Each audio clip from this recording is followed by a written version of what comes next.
remember sitting there as an 18-year-old girl listening to this lady telling me, borrow responsibly. And I was smiling and I was thinking to myself, yeah, right. I didn't hear anything she was saying. All I heard was the amount that I would be getting back as a refund, and thinking about what I could do with that money. I had no financial planning. I had no lessons in financial literacy. I didn't know what a budget was. I didn't care what a budget was. And I would grow to regret that decision for the next 20 to 30 years of my life.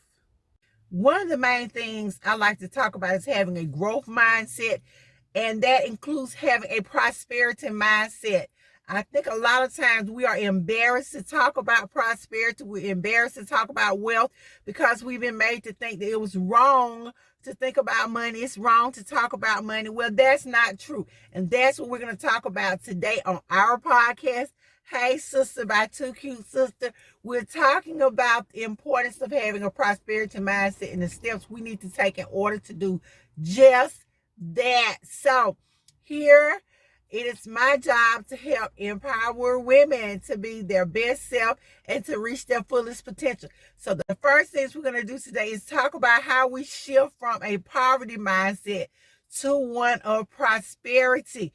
And we know prosperity is having enough. It's having enough, or it's having more than enough to meet our needs. And I think about Louise Hay, the statement she said that there is more than enough. She said, if you'll think about going to the ocean and looking out at the vastness of the ocean, she says it doesn't matter what you take. You can take a bucket, you can take a pipeline, or you can take a little teacup. It does not matter. When you go to that ocean, you're not going to run out of water. There's more than enough water for everyone to get a share. So the first thing we have to know is that poverty is having more than enough.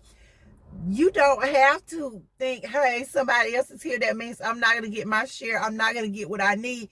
Yes, you can have it. You can get it because this world is packed full of prosperity. There is more than enough.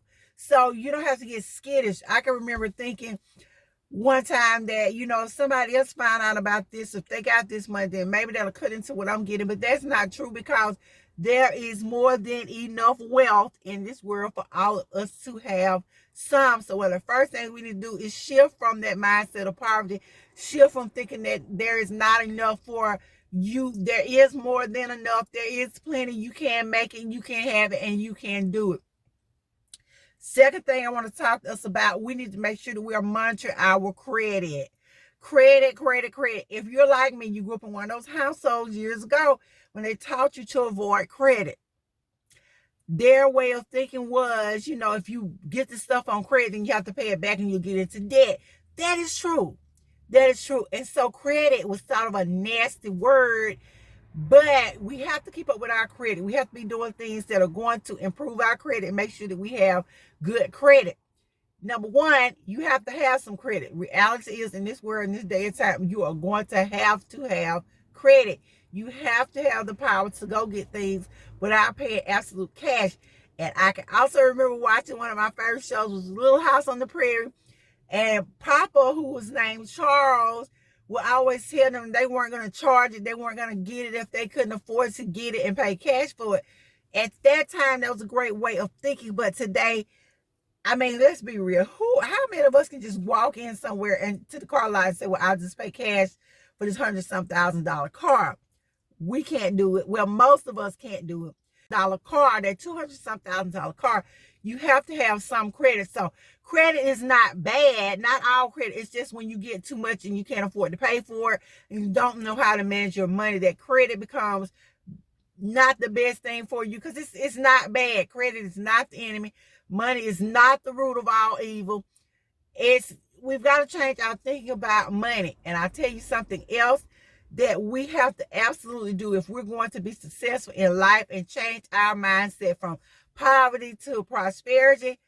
Need to make sure that you're checking on your credit. Check your credit. Pay for a copy of your credit score. If you filed for credit recently and been denied, then you can get free copies of your credit score. Go ahead and get those. If you have not applied for credit, but you want a copy of your credit score, go ahead and get it. If you have to pay for it, get it. Spend the money. It's worth it, because you want to know where you stand, exactly where you stand, what your buying power is. You want to know this, and there's nothing wrong with using apps like Credit Karma. I use Credit Karma. Let me tell you a secret about Credit Karma. Credit Karma is not completely correct. I know for myself that Credit Karma is off because when I checked my credit score, Credit Karma had me at one score, but when I checked it from when I actually did check my credit score, it was off by about 20 points. So Credit Karma had me at 20 points less than my score actually was. So make sure that you get an actual copy of your credit score so that you can figure out where you stand, whether you have actually good credit or fair credit or bad credit or whatever kind of credit it is you have. Be sure that you check your credit so that you know exactly where you stand. Another pitfall for women, especially us, and when I say us, I mean African American women, has been student loan debt. Let me talk to you for a moment about student loan debt. When we go off to college, we are asked if we want to apply for a loan. And a lot of times you say yes. I can remember when I was first going to college, getting ready to go to college, and I was offered a loan where I didn't know anything about finances. I didn't know anything about budgeting. I didn't know anything about interest. And so I agreed to take out those student loans because my friend girl was like, hey girl, get this student loan. You're going to get $1,000 or $2,000 back in refund after you've taken the money out that you need for the school, after you paid what you need to pay. Then, yeah, get this loan. You can use this money.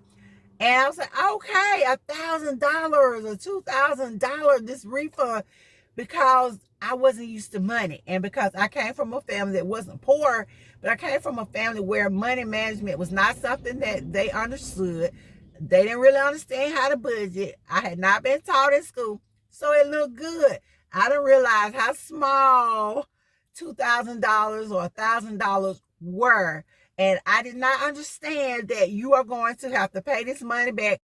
I'm not telling you not to get a student loan. I'm not telling you the student loans are bad, because they're not. They're a really good thing for those of us that cannot afford to go to school and pay cash right out of our pockets. But make sure that you borrow responsibly. I want you to think about those interest payments and how much it's going to cost you later. I can remember being told this. Borrow responsibly, but you're telling a 18-year-old to borrow responsibly? You're telling somebody who just got out of high school to borrow responsibly? You're telling somebody who has no knowledge of financial spending, of budgeting, of planning, no knowledge whatsoever, to borrow responsibly? And do you think I borrowed responsibly? No. And so I'm going to tell you something great. Borrow responsibly. Borrow only if you have to. If you can do something else to avoid that, then you do just that, because later on you're going to regret it. You remember sitting there as an 18-year-old girl listening to this lady telling me, borrow responsibly. And I was smiling and I was thinking to myself, yeah, right. I didn't hear anything she was saying. All I heard was the amount that I would be getting back as a refund, and thinking about what I could do with that money. I had no financial planning. I had no lessons in financial literacy. I didn't know what a budget was. I didn't care what a budget was. And I would grow to regret that decision for the next 20 to 30 years of my life. Having a prosperity mindset is being conscious of your money. Like I said, it's changing that mindset that money is evil, because money is not evil. It's how we manage that money. It's what we do with that money. Then we can get into the negative sides of it. But when we manage our money responsibly, when we treat our credit like we're supposed to, then we have a good relationship with our finances. Then we have changed from that mindset of poverty and gone into the mindset of being prosperous. We can do much better financially when we take care of our financial health. Just like we need to take care of our physical health, we need to take care of our financial health. We have to begin to think about money and credit in a total different light. We have to begin to think about it in a way that is healthy for us. So that means we're putting aside those things which are behind us, which is those past mindsets, those mindsets that were not getting us anywhere, that were not helping us to be prosperous, and start thinking about money in a healthy way. Again, that means checking that bank account to see what's going through there. That means budgeting. That means spending money responsibly. That means stopping that impulse buying, that impulse shopping, that, oh, I'm going to buy it because I worked at this job all week. I owe it to myself to get this for me. Yes, you worked at that job all week. Yes, you deserve to reward yourself. But don't over. It also means building those credit scores up. That means going in there, taking those negative remarks off, disputing charges that are not yours, cleaning that credit up. It also means buying with credit and paying on time. And one of the greatest tricks of doing that is 90 days same as cash. It's also charging something but paying it before the statement is due, paying the total amount off. It means keeping your credit below 50% of the amount that you have. It means shopping responsibly. It means getting rid of that I'm going to overspend today mindset. I started talking about it. I'm going to go ahead and mention it again here. That saying, because, you know, we all sort of grew up with it, is I worked at that job. Because I worked at that job, I deserve this. I deserve to buy myself something. Yes, you do. But it does not mean you go buy something at the expense of paying your rent. It does not mean you go buy something at the expense of paying your car note. It does not mean going to buy something at the expense of taking care of your children. It means buying something to reward yourself, but it means being responsible in the rewarding. So until we change our mindsets about money, we can't have a prosperity mindset. And we are going to have a prosperity mindset. We're going to break those generational curses. We're going to break that stinking thinking, and we are going to do better. So as I leave you today, I leave you with this. We have to become financially fit. We will become financially fit. We're going to do that by transforming our mindsets from a mindset of poverty to a mindset of prosperity to a mindset of growth. And I will see you guys, basically gals, in the next podcast.